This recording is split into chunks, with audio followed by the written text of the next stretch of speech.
राम शरण गुप्ता जी, राइट। आदरणीय महाराज जी, आपके चरणों में कोटि कोटि प्रणाम। महाराज जी, मुझे जाप में प्रगाढ़ता नहीं होती एवं जाप ठीक से नहीं हो पाता। मैं 86 वर्ष का हूँ, हाथ भी कंपन करते हैं और शरीर भी अस्वस्थ। हाँ, अब इस समय तो एकाग्रता का पाठ सीखना बहुत ही मुश्किल है, क्योंकि कौमार अवस्था से यौवन अवस्था से जिसने अपनी इंद्रियों को वश में किया है, एक सेकंड में अपनी स्थिति में आ गया। अब जीवन भर विषय सेवन रहा है, व्यवहार रहा है, गृहस्थी रहा है। अब मन को एक लक्ष्य पे लगाना बड़ा कठिन है। तो एक जगह से हमारा काम बन सकता है, हम जिह्वा हिलाते रहें, राधा राधा राधा राधा। मन लगे न लगे, एकाग्रता लगे न लगे, जिह्वा से नाम जपने से भी कल्याण हो जाएगा। नाम के लिए एकाग्रता की उतनी आवश्यकता नहीं जितना सुमिरन की जप की आवश्यकता। मधु जी, कोलकाता से। राधा राधा हरिवंश। गुरुदेव, आपके चरणों में कोटि कोटि प्रणाम। गुरुदेव, भक्ति मार्ग पे चलने पर अनुकूलता आती है, प्रतिकूलता? दोनों आते हैं। जब जैसा कर्म संयोग हुआ उसके अनुसार माया जाल फेंक देती है। भक्ति में चले कहो इतना लाभ, इतनी अनुकूलता कि भक्ति भूल जाओ और माया में आकर्षित हो जाओ, और कभी इतना भय, इतनी प्रतिकूलता, इतनी निराशा कि भक्ति छोड़ दो, तुम्हें भगवान पर अविश्वास हो जाए, ऐसी माया चाल चलती है। इसीलिए जो भक्त जन होते हैं, न अनुकूलता न प्रतिकूलता, वो समतुलता के मार्ग में चलते हैं। अनुकूल भी हमारे गिराने के लिए है, प्रतिकूल भी हमारे गिराने के लिए है। और शुभ कर्मों से अनुकूलता और अशुभ कर्मों से प्रतिकूलता। शुभ कर्म माने पुण्य, अशुभ कर्म माने पाप। तो जैसे लोहे की जंजीर वैसे सोने की जंजीर बांधने का काम दोनों करते हैं। इसलिए भक्ति मार्ग का पथिक अनुकूलता में भी भगवान की दया देखता है, दुलार देखता है, और प्रतिकूलता में भगवान की कृपा देखता है। कृपा दया से श्रेष्ठ है। दया तो सब पर है, पर कृपा विशेष पर होती है। जब प्रतिकूलता आती है तो एकमात्र भगवान का सहारा और एकमात्र भगवान की याद आती है। जब अनुकूलता आती है तो हम विषयों में भूल जाते हैं भगवान को। अनुकूलता से अच्छा परमार्थ के पथिक ने प्रतिकूलता को माना है। पर स्थिति जब तक नहीं आती तब तक ये ध्यान रखना चाहिए कि अनुकूलता प्रतिकूलता दोनों हमें भगवान से गिरा सकती हैं, भगवत मार्ग से हटा सकती है। इसलिए सावधान रहे, अनुकूलता में हर्षित न हो, प्रतिकूलता में शोकित न हो। जैसे अभी दिन है तो रात निश्चित आवेगी, रात है तो धैर्य धारण करो, दिन निश्चित आएगा। ऐसे ही अनुकूलता प्रतिकूलता शुभ अशुभ कर्म के क्रम से चलती रहती है। इसी से मुक्त होने के लिए तो हमें अवसर मिला है। अगर हम राधा राधा राधा तो अनुकूलता भी हमारा अभिमान नहीं बढ़ा पाएगी, राधा राधा राधा तो प्रतिकूलता हमें शोकित नहीं कर पाएगी। क्योंकि भरोसा प्रभु का, तो फिर अनुकूलता प्रतिकूलता हमें ज्यादा प्रभावित नहीं कर पाएगी। इसलिए बहुत विवेक से इस मार्ग में चलो। कभी कोई साथ न दे तो घबराओ मत, कभी खूब अनुकूलता मिल जाए तो फूलो मत, अहंकार मत करो। वो टिकेगी नहीं, अनुकूलता जाएगी, क्योंकि सृष्टि का क्रम ऐसा है। अनन्यता शर्मा जी। श्री हरिवंश। राधा वल्लभ श्री हरिवंश। महाराज जी, आपके चरणों में दंडवत प्रणाम। महाराज जी, हमारे अंदर ऐसी स्थिति कब आएगी कि हम लाडली जी के प्रेम में डूबे हुए, कभी लाडली जी को रो रो कर पुकार रहे हैं, कभी नाच रहे हैं, कभी उनसे प्रेम भरी बातें कर रहे हैं, ना कोई संसार में अच्छा लगे, ना किसी से बात करनी, केवल लाडली लाल के लिए ही जीवन समर्पित। मुख वर्णत हरिवंश, चित्त नाम हरिवंश रति, मन सुमिरन हरिवंश, यह जो कृपा हरिवंश की। खूब प्रभु की लीलाओं का गायन करो, नाम कीर्तन करो, नाम जप करो। चित्त से निरंतर प्रियालाल के नाम का या उनके रूप का ध्यान करो। मन बार बार उनकी सेवा के लिए, आज श्री जी को ये पवाएंगे, आज श्री जी को ये पोशाक पहनाएंगे, आज श्री जी की ऐसी पत्रावली करेंगे, आज श्री जी को फूलों से ऐसे श्रृंगारित करें। करो या ना करो, लेकिन मन से करो। बाहर फूल नहीं है, बाहर आभूषण नहीं है, और मन से कर सकते हो। भावना में श्री जी के गले का हार ऐसे, श्री जी की बाजूबंद ऐसे, श्री जी के चरणों में नूपुर ऐसे। तो मन सुमिरन, चित्त चिंतन, मुख से लीला गायन, नाम जप, और नित एक धर्मिन संग, रंग बढ़त नित नित सरस, नित नित प्रेम अभंग, यह जो कृपा हरिवंश की। और भगवत प्रेमी महात्माओं का रोज सत्संग, तो उससे क्या होगा? ऐसी प्रीति हो जाएगी, छिन छिन रुदन करंत, छिन गावत आनंद भरी, छिन छिन हार हसंत। यह जो कृपा, कवि श्री जी के प्यार में वो रो रहा है, कभी श्री जी की उमगन में गा रहा है, कभी वो नृत्य कर रहा है। ये भाव दशाएं उसकी तब प्रकट होती हैं जब सारी पाप वासना, पाप फल और पाप प्रवृत्ति सब नष्ट हो जाए, हृदय निष्पाप निर्मल हो गया, भगवत प्रेम प्रकट हो गया। इसके लिए खूब लीला गायन, खूब नाम जप, खूब नाम कीर्तन, श्री जी की सेवा और भगवत प्रेमी महात्माओं का रोज सत्संग। भले प्रगट में नहीं तो आजकल तो यंत्र की कृपा हो गई, यूट्यूब से आप सुन सकते हैं। सत्संग सुनने से एक नवीन नवीन बातें, नवीन उत्साह और प्रभु से प्यार होता है। सत्संग का फल यही होता है। तो ऐसा कीजिए, फिर देखिए कैसा रंग आता है। पर साथ में परहेज, गंदी क्रियाएं नहीं होने पावे, धर्म विरुद्ध आचरण नहीं, धर्म विरुद्ध भोजन नहीं, धर्म विरुद्ध वार्ता नहीं। आज का सत्संग सुना क्या? नहीं सुना? हाँ, क्योंकि सत्संग सुनने के लिए 2 बजे जगना पड़ेगा, तब सत्संग में आ पाओगे। आज के सत्संग में यही था कि सबसे ज्यादा अपराध वाणी से बनता है। शरीर से तो वो बहुत ही मूर्ख होगा जो पाप आचरण करता है, पर वाणी से बड़े बड़ों से हो जाता है। दूसरे की निंदा करना, दूसरे की बातें करना। अगर हम इन अपराधों से बचें और भगवान नाम कीर्तन करें तो हमारा जन्म ही हुआ, इसीलिए मनुष्य जन्म ही मिला है भगवत प्राप्ति के लिए।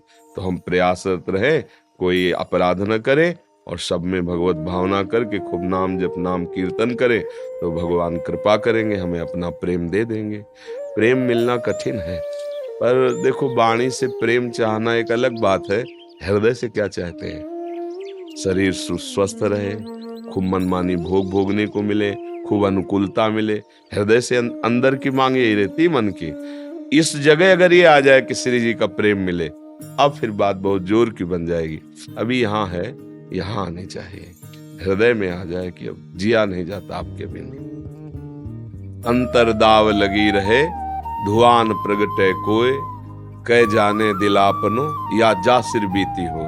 ऐसी पीड़ा प्रेम की जो मैं ऐसा जानती, प्रीति किए दुख होए, नगर ढिंडोरा पीटती अजी प्रीति न करियो। प्यारी जो हा लालू हा प्यारी, बस देखा कोई देख तो नहीं, दिखावा नहीं, अंदर की बात रो रो के उनसे पुकारना। भगवत प्रेम प्राप्ति का यही स्वरूप है। हम नाम जप करते मानो पुकार है, राधा राधा कब सुनोगी लाडली, कब अपने चरणों का प्रेम लोगी। तो अपने लोग वास्तविक चाह कर ले तो मंजिल दूर नहीं है, पर अभी अंदर से तो चाह कुछ और है, क्योंकि अंदर से शरीर भाव है, मैं स्त्री हूं, मैं पुरुष हूं, और इंद्रियों का भोगों में सुख बुद्धि है, इसलिए बहुत अंतराय हो जाता है। नहीं तो जब एक लगन लग गई तो फिर बहुत दूरी नहीं है। जब हम एक किसी चीज का दृढ़ निश्चय कर ले, मुझे प्राप्त ही करना है, तो उसी का चिंतन होगा जिसका महत्व होता है। अब श्री जी का महत्व हो गया तो और चिंतन कुछ हो नहीं रहा, तो व्याकुलता तो आ ही जाएगी, क्योंकि हम मिलने के लिए तड़प रहे हैं। हम कहाँ पावे, कैसे पावे, कौन मिला दे, तो एक ही बात बनी ना। अब रोना आता है, जब किसी का बस नहीं चलता तो क्या करता है? बिनु रोए किन पाइया प्रेम पे आए पियारा मित, रुदु सुस्वरम राजन कृष्ण दर्शन लालसा, हा कृष्ण हा कमल दल लोचन। अब ये अंदर से आने लगे ना, बाहर से शांत बैठा, अंदर से भयानक हृदय में व्याकुलता है। प्रिया मिल गए प्रभु, तो अंदर की देख रहे हैं। हम लोग भजन में लगे, भजन से ये बात बनेगी। अंकुश जी, जय जय श्री भगवान। गुरुदेव आपके चरणों में कोटि कोटि दंडवत प्रणाम। गुरुदेव भगवान, विदेश में रहते हुए कई बार आजीविका कमाने के लिए ऐसी जगहों पर जहां अभक्ष पदार्थ बेचे जाते हैं काम करना पड़ जाता है। इस तरह से कमाया हुआ धन अधर्म से कमाया धन की श्रेणी में आएगा क्या जी? और क्या इस धन से परिवार या संत सेवा की जा सकती है? नहीं, मांस बेचना, मांस खाना और पशु की हत्या करना, तीनों को बराबर दंड मिलता है। क्योंकि आप मांस ले रहे हैं तो आप उसका साथ दे रहे हैं ना, जो काट रहा है। आप मांस बेच रहे हैं तो आप उसका साथ दे रहे हैं ना, जो काट रहा है। तो तीनों को बराबर मिलता है। अनुमोदन, कर्ता और प्रेरक, तीनों को बराबर हिस्सा मिलता है, चाहे वो पुण्य का हो चाहे वो पाप का हो। तो खाने वाला, बेचने वाला और काटने वाला, तीनों को एक बराबर दंड दिया जाता है। आप मांस खाना बंद कर दे तो काट के क्या करेगा वो? तो कहीं ना कहीं आप सहयोग दे रहे हैं ना, उसको प्रोत्साहन मिल रहा है ना उसको, तो आप भी उसके हिस्सेदार हैं। तो प्रश्न किया है, इसलिए और भी उपाय हैं धन कमाने के, अन्य उपायों का आश्रय लीजिए। ऐसे निम्न कोटि के घृणित उपायों का आश्रय नहीं। धन ही सब कुछ नहीं है, वो जब अपना परिणाम लाएगा तो जिनके सुख के लिए तुम कमा रहे हो वो सब दुख में ही चला जाएगा, सुख नहीं दे पाएगा। मीनाक्षी शर्मा जी, श्री हरिवंश। गुरुदेव आपके चरणों में कोटि कोटि प्रणाम। गुरुदेव, बिना दीक्षा के रज का द्वादश तिलक लगा सकते हैं क्या? लगा सकते हैं, श्री जी की चरण दासता का चिन्ह लगा सकते हैं। राजीव जी कोलकाता से, राधा राधा। राधे राधे। गुरुदेव आपके चरणों में कोटि कोटि प्रणाम। गुरुदेव, हमें राधा नाम जप में बहुत बड़ा आनंद आता है, परंतु ना तो श्री जी के प्रति कुछ भाव आता है, ना ही उनकी छवि आंखों में बसती है। महाराज जी मेरा मार्गदर्शन करें, मैं आगे कैसे? बहुत कृपा है जो राधा नाम आपको रुचिकर लगने लगा, लेकिन श्री जी की छवि आना या आगे भाव बढ़ना तो पहले पीछे का काम करने दो नाम को। नाम क्या करता है, पूर्व जन्म के जितने हमारे पाप हैं बहुत जन्मों के, पहले उनको नष्ट करता है। फिर पाप जहां से प्रकट होते हैं उस पाप प्रवृत्ति को नष्ट करता है, हृदय को निर्मल करता है। तब श्री जी की भावमयी झांकियां आने लगती हैं। झांकी आने लगी मतलब बहुत बड़ी स्थिति आ रही है, तो कम से कम आपको प्रिय लगने लगा, ये बहुत बड़ी बात हो गई। नाम प्रिय लगने लगे मतलब बहुत कृपा है। नाम प्रिय लगने लगे, अब नाम का लोभ हो जाए आपके अंदर कि अधिक से अधिक नाम जप करूं, फिर नाम इतना स्वादिष्ट लगने लगे कि छूटने में आपको व्याकुलता हो। तद विस्मरणेन परम व्याकुलते थी। ऐसा कैसे हो गया कि मैं 2 मिनट नाम के बिना व्यतीत कर दिए, व्याकुलता आ जाए। फिर धीरे धीरे नाम अपना रंग प्रकट कर देगा। फिर तो गदगद सुर नैना सजल, दंपति रस रहे भीम, ईगत वृंदा विपिन में फिरे प्रेम तल्लीन। शरीर भले चाहे दिल्ली कलकत्ता देश विदेश में हो, मन तुम्हारा वृंदावन में रहेगा, क्योंकि प्यारी जी की नाम में प्रीति है ना, तो नाम धाम को प्रकाशित कर देगा और धाम में ही लाडली जी की झांकी मिलेगी। तो मन जो है वो आनंद से झूमता हुआ वृंदावन की गलियों में दिखाई देगा। शरीर कहीं भी पड़ा रहे, सारा खेल मन का है। खूब नाम जप करो, आहार ठीक रखो, भोजन पवित्र हो।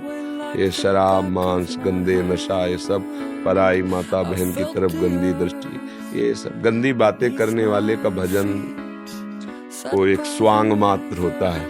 स्वांग देखा जैसे नौटंकी नाटक में कोई साधु का नाटक नहीं करता तो उसको परम पद थोड़ी मिल जाता है। वो घंटा 2 घंटा के लिए जो नाटक करता है, ऐसे ही जो गंदा आचरण करता है वो भक्ति करते दिखाई देता हो तो उसकी भक्ति नाटक है, उससे कोई परम पद या उसको परमानंद की प्राप्ति नहीं होगी। आनंद तो तब आएगा जब सिद्धांत से चले, जो भगवान आदेश करते हैं, जो संत जन आदेश करते हैं, वैसे हम जब आचरण करते हुए भक्ति करें तब रंग आएगा। तो सावधान होकर भजन करते रहिए, आगे की चिंता मत करो। आगे आगे क्या आना है वो खुद श्री जी देखेंगे। कोई भी तरह का भाव नहीं आता है, जैसे राग वगैरह का बोलते हैं ना, कोई रस नहीं। बिल्कुल कोई चिंता की बात नहीं, बस नाम पकड़ लिया ना, इसी को पकड़े रहो, फिर भाव तो ऐसा आ जाएगा कि तो आगे खुद समझ में आएगा। हाँ, हम क्यों रो रहे हैं हमें कुछ पता नहीं। अचानक एकदम वृत्ति डूब गई, सामने अद्भुत सौंदर्य, अद्भुत रूप, शरीर विकल शिथिल है, ऐसा लगता कोई मुझसे बोले ना, कोई क्रिया ना करे, अद्भुत। पर वो आज ही थोड़ी हो जाएगा। गेहूं की फसल, मन भर गेहूं खेती में फेंका, हजारों रुपए की खाद फेंकी, तो दूसरे तीसरे दिन थोड़ी मिल जाता है, महीनों लगते हैं। कई महीने उसकी सेवा सुरक्षा और कोई विघ्न ना पड़े, तब फसल जब परिपक्व होती तो जो 40 किलो फेंका गया वो 40 मन में निकलता है नहीं। अब सोचो एक छोटे से अन्न की फसल के लिए हमें कितनी सेवा और इंतजार, ये तो बहुत बड़ी फसल है। जन्म जन्मांतरों के पापों का नाश करके आखिरी जन्म हो जाना, भगवान के पास जाना, ये सबसे बड़ा पद है, सबसे बड़ा सुख है। तो धैर्य पूर्वक जपते रहो। हो सकता है कल विपत्ति आ जाए, कल आपका मन उपदेश करने लगे कुछ नहीं मिला राधा नाम से, ये मिला है देखो, ये गया वो अपना। डरना मत, ये माया है, ये अपना जाल फेंकी। हो सकता है एकदम लाखों करोड़ों की प्राप्ति हो जाए और राधा नाम भूल जाओ। दोनों बातें हो सकती है, अपने को पकड़े रहना है। अब चाहे प्राण चले जाएं, चाहे नरक मिले, चाहे स्वर्ग मिले, मुझे कोई परवाह नहीं, बस मुझे अब जपना ही जपना, तो विजय प्राप्त हो जाएगी। जब ध्रुव जी एक चपत लगाते हुए माँ ने सिंहासन से खींच लिया, गोद में बैठना चाहते थे पिता की, और कहा तू भी माता के गर्भ से पैदा हुआ, सुनी थी। मेरे गर्भ से जब पैदा हो तब सिंहासन का अधिकारी हो। यद्यपि गलत बोल रही थी क्योंकि वो भी तो महारानी तो प्रधान वही थी। गुरु जी को बहुत बुरा लगा कि माँ ऐसा क्यों बोल रही, मुझे पिता की गोद में बैठने के लिए झिड़क दिया अपनी माँ से जाके। माँ ने कहा बेटा महाराज तो रानी क्या मुझे दासी भी मानने के लिए अब तैयार नहीं क्योंकि नवीन रानी। तो बेटा उन्होंने ठीक कहा है, अगर तुम्हें कोई पद चाहिए तो तुम भगवान श्री हरि की आराधना करो। मेरे पास तो कुछ है नहीं कि मैं दे सकूं। जाओ 5 वर्ष के बालक को आगे बढ़े। जो ही भगवान के मार्ग में चलता है तो उससे सबसे पहले भगवान की कृपा होती, गुरुदेव की प्राप्ति होती। देवर्षि नारद जी मिल गए। कहाँ जा रहे हो? उनका तपस्या करके भगवान को प्रसन्न करके परम पद प्राप्त करने। अरे जंगल में न भोजन है न सुरक्षा है, बड़े बड़े भयानक जंतु राक्षस सब कैसे दो? तुम्हें सिंहासन ही चाहिए ना? मेरी आज्ञा उत्तान पाद टाल नहीं सकते। मैं अभी चलकर आदेश करूंगा और युवराज पद पर तुम्हें अभिषेक करूंगा। गुरु जी को लगा जो अभी चला हूं तो युवराज पद घोषित करने का, देवर्षि नाथ की बात कोई टाल नहीं सकता। बोले नहीं गुरुदेव अब नहीं, अब तो जिस कार्य के लिए चला हूं पहले वो कार्य करूंगा। देखा चेला पक्का, न वनवास के भय से भयभीत है न राज्य के प्रलोभन से लोभित है। तो गुरु मंत्र दिया 12 मंत्र और कहा जाओ निरंतर जब से तुम्हें भगवान की सिद्धि प्राप्त हो। यही मथुरा आए थे, मधुबन इसी को कहते हैं मथुरा को। और एकांत देश में यमुना स्नान करके निरंतर सूखे पत्ते खा लेना ऐसे। अब जब जप में लगे तो आवाज आई, बेटा ध्रुव रक्षा करो, देखो ये यक्ष लोग मुझे ले जा रहे हैं। तो उनका ऐसा कैसे हो सकता है? ये माया हो सकती है। मेरी माँ जिसने आदेश देकर मुझे भजन के लिए, वो मुझे भजन से विचलित क्यों करेगी? बस आंख नहीं खोला, बड़े विघ्न आए, आंख नहीं खोला। छोटा बच्चा है, मच्छर काट रहा है, अन्य जंगली जीव आसपास, बस वही मंत्र जपना। भगवान साक्षात पधारे और वो पद मिला जिसकी सप्त ऋषि रोज परिक्रमा करते हैं। किसी भी कार्य के लिए भी दृढ़ तो होना ही पड़ेगा ना, चाहे जितना सुख आवे या दुख आवे, हम फिसले ना राधा राधा राधा तो हम पहुंच जाएंगे जहां पहुंचना है। मोहित कुमार जी एटा से। गुरुदेव आपके चरणों में दंडवत प्रणाम। महाराज जी आपका स्वास्थ्य खराब होने के कारण मुझे बहुत व्याकुलता होती है। इस पीड़ा को मैं समझ सकता हूँ मगर महसूस नहीं करा सकता। महाराज जी अगर आपकी कृपा हो तो मैं इस पीड़ा को बांटना चाहता हूँ। महाराज जी मुझे पता है कि आप श्री जी के आशीर्वाद से इस पीड़ा को सहन कर रहे हैं, लेकिन मैं आपकी कृपा से इस पीड़ा का एक छोटा सा हिस्सा बनना चाहता हूँ। महाराज जी जो कृपा करें। नहीं इसकी जरूरत नहीं, हमें कोई पीड़ा न थी, न है न रहेगी। और शरीर कभी स्वस्थ हो नहीं सकता, कभी काम से बीमार है, कभी क्रोध से बीमार, कभी लोभ से बीमार, कभी मोह से बीमार। शरीर बहुत से रोग हैं इसके, शरीर की तरफ ध्यान मत दो। हमारे संत भगवान जी को सत्य का मतलब तो अपने लिए लेते हैं, लेकिन हमारे दुख है ही नहीं। जैसे आपको किडनी फेल है तो हम लोग सिद्धांत से चलते हैं, संसारी आदमी नहीं। जिसने इस किडनी को इस स्थिति में पहुंचाया है उसको पता है कि इस स्थिति में ठीक है, इसलिए पहुंचाया है। नहीं तो नए ब्रह्मांड की रचना कर सकता है तो मेरी किडनी की क्या बात है। मैं ऐसे प्रभु का सेवक हूं कि पलक झपकते अनंत ब्रह्मांडों की रचना कर दी, तो दूसरे का पेट फड़वा के उसकी किडनी लेके अपनी किडनी में डलवाना असंभव। तुम्हारे दासत्व से युक्त ये शरीर है, मन है, प्राण है, जितने दिन चलाना है चलाइए, और जब आपको बुला लेना है बुला लीजिए। हमको रहने की इच्छा नहीं है, हमको जाने की इच्छा नहीं है। आपको रहना रखवाना है तो रखिए, रखवाए तो देखो वही सेवा हो रही जो स्वस्थ शरीर से हो रही। 1:30 बजे रात्रि के जगह थे और 2:30 बजे इधर आकर के देखो सत्संग वन विहार सब दिनचर्या चल रही, तो हमें क्या परेशानी है? किडनी भी बुरा मान रहे कि गलत जगह हम खराब हो गए हैं। लेला अब उसके लिए क्या, अब उसके लिए अब क्या कोई उसका आदर कर रहे हैं क्या? किडनी पेशेंट का ये लक्षण होता है क्या? जैसे हमारी दिनचर्या चल रही, अब चल रहा है 9:30 बजे यहाँ से निकलेंगे, प्रसाद पाएंगे, जाके लेट जाएंगे, 4 घंटे डायलिसिस होगा, 4.5 घंटा में हो जाता है, फिर उठे फिर अपनी दिनचर्या में। हमें क्या परेशानी है? जैसे हमारे शरीर की सुख वृद्धि के लिए किसी शरीर को एक इंजेक्शन भी लगे, ये हमें पसंद नहीं। और सर्व समर्थ मालिक तुम्हारा है। अगर तुम्हें ठीक चलाना है तो ऐसे ही चल रहे हैं, देखो चल रहे हैं ना। अच्छा और क्या करेंगे, हम स्वस्थ होंगे तो खोपड़ी के बल थोड़ी खड़े हो जाएंगे, यही तो करेंगे जो कर रहे हैं। तो हमारी परेशानी क्या है, कोई परेशानी नहीं। अच्छा जिस दिन मरना है उसी दिन तो मरना है, चाहे 100 किडनी का तुम माला पहन लो, अगर 100 किडनी का माला पहन लो तो भी मरोगे उसी दिन, जिस दिन मरना है उसके दिन के लिए हम राजी, हमें कोई परेशानी नहीं है। अच्छा जिसका अब हमारे द्वारा कल्याण हो रहा है, तो अगर आपको कल्याण श्री जी का इस वचन से कराना तो एक शब्द पूरे जीवन को बदल देगा, और नहीं करवाना ना तो रोज सुनो कुछ फर्क नहीं पड़ेगा। तो हम लोग भागवतिक सिद्धांत को गुरु कृपा से जानने वाले हैं, इसलिए आपके भाव का स्वागत है। ऐसा ही भाव रखना चाहिए संतों के प्रति, गुरुजनों के प्रति, पर हम बिल्कुल संतुष्ट हैं, सच्ची कहते हैं कोई। अच्छा ये बनावट वाली बातें थोड़ी, ये बनावट से चलेगा क्या, बिल्कुल प्रसन्न मुद्रा रहती है। श्री जी का बहुत दुलार है। स्वस्थ पुरुष जितना आनंदित नहीं रहता उससे कई गुना हम आनंदित रहते हैं। हमें 100 में 1% भी इसकी कोई भी दुख वृत्ति नहीं है। और दुख तो प्रगट में बैठे पूरा शरीर दर्द कर रहा है, जैसे आदमी कोई नशे में, वैसे पूरे चक्कर आने की संभावना है। अभी 2 घंटे बाद जाके डायलिसिस मिले, अगर दुख का वर्णन करे ना पूरी रात नींद नहीं आती, ऐसे हाथ पैर फटकते रहते हैं डायलिसिस में। अब ये दुख देखो तो ये हम इसको देखते हैं, यही सब महाराज जी मुझे दिखता है। हाँ तो ये दुख नहीं देखला है, क्योंकि हमें श्री जी को देख लाएगा, इसको देख ला। ये बेईमान तो मरेगा सड़ेगा, आज नहीं तो कल नष्ट होगा, सब लोग आग में इसे फूकेंगे। इसके लिए क्या देखे, राधा राधा राधा राधा राधा।